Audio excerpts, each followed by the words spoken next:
শাহাদাতের খুশখবরি সহ যুদ্ধের ময়দানের দিকে যাচ্ছ, তার মানে তুমি এক একটা কদম আগাচ্ছ আর আল্লাহর জান্নাতের দিকে কদম আগাইতেছ। তারপরেও আবার কান্দ কেন? সন্তান বিবি বাচ্চার মায়ায়, ঘরের মায়ায় এত কান্না করছো বুঝি? আব্দুল্লাহ ইবনে রাওয়াহা বলে, আল্লাহর কসম, আমি আমার সন্তান বিবি, ঘর দুয়ারের, সম্পদের বাড়ির মায়ায় কান্দি না, মরার ভয়েও কান্দি না, শহীদ হবো এই ভয়ে কাঁদছি না। আমি কাঁদতেছি। নবী বলছেন, সকলকে পুলসিরাতের উপর দিয়ে জান্নাতে যেতে হবে। শহীদ তো হইলাম, জান্নাতের আহ্বান তো পাইলাম, কিন্তু কোন দরজার শহীদ যে আমি হব তা তো জানি না। আমার শাহাদাতের আলো নূর দিয়া আমি পুলসিরাত পার হইতে পারবো কিনা এই ভয়ে আমি কাঁদতেছি। এটা সাহাবীর তাকওয়া। শহীদ তারপর ভয় পাইতেছে যে আমি কি পুলসিরাত পার হতে পারবো তো?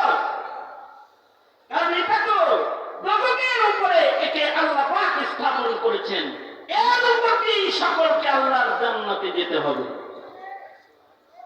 দাসী বলে, আমি দেখি দোজখের উপরে পুলসিরাত কায়েম করা হয়েছে,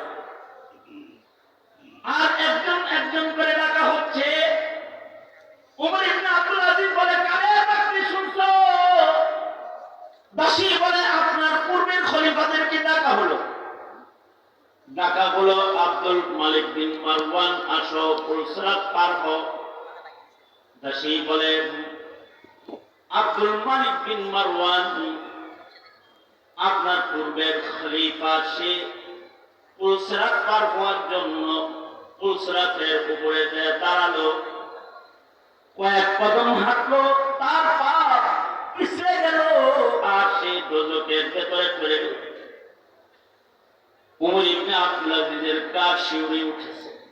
উনি বলে, তারপরে কি হলো? তারপরে ওয়ালিদ ইবনে আব্দুল মালিক বিন মারওয়ানকে ডাকা হলো।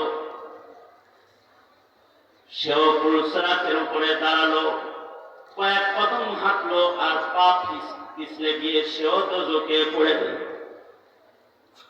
তারপরে কি হলো? তারপরে আব্দুল মালিক বিন মারওয়ানের আরেক সন্তান সুলাইমান বিন আব্দুল মালিক বিন মারওয়ানকে ডাকা হলো।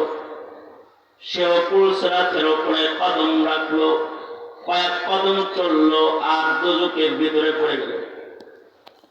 এই যে কথাগুলা, এগুলো ওমর ইবনে আব্দুল আজিজকে আসর করেছে। আমরা বলি শুনি, আমাদের আসর করে না, কারণ আমাদের তাকওয়াল্লাহ কমজোর।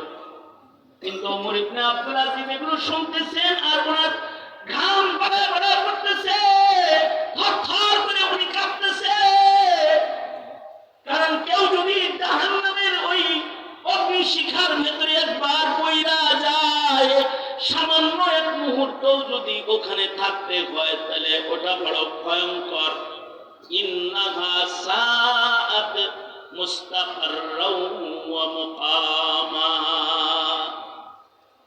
গত কিছুদিন আগে আমার প্রোগ্রাম ছিল যশোরে, আমি মাহফিল শেষ করছি। পরে আমার কাছে পাশেই এক ফ্যাক্টরির মালিক সে আসলো, এসে বলে, হুজুর, এই আধা কিলোমিটার দূরেই আমার টিউবওয়েল ফ্যাক্টরি আছে, এইটা একটু ভিজিট করেন, ওখানে আগুন দিয়ে সব কাজ হয়, আপনি একটু ওখানে আপনার সাথীদেরকে নিয়ে একটু দোয়া করে দেন, আল্লাহ যেন আগুন থেকে, ক্ষতির থেকে যেন আমাদের হেফাজত করে।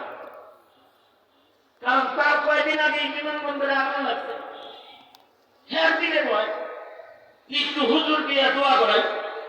আমি আমার সাথীদেরকে নিয়ে 2-3 গাড়ি মৌলভী সাহেব ফ্যাক্টরি ভিজিট করার জন্য টিউবওয়েল ফ্যাক্টরিতে ঢুকলাম।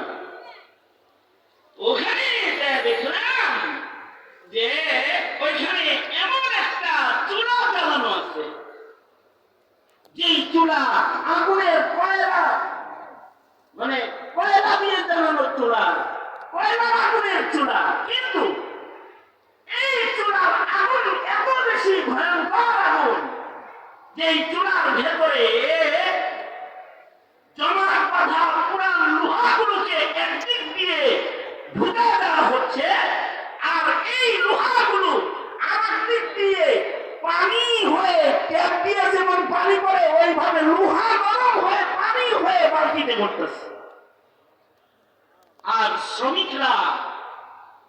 এই বালতির পানিগুলোকে নিয়ে মাটির খরমার ভেতরে ঢাইলা দিতেছে।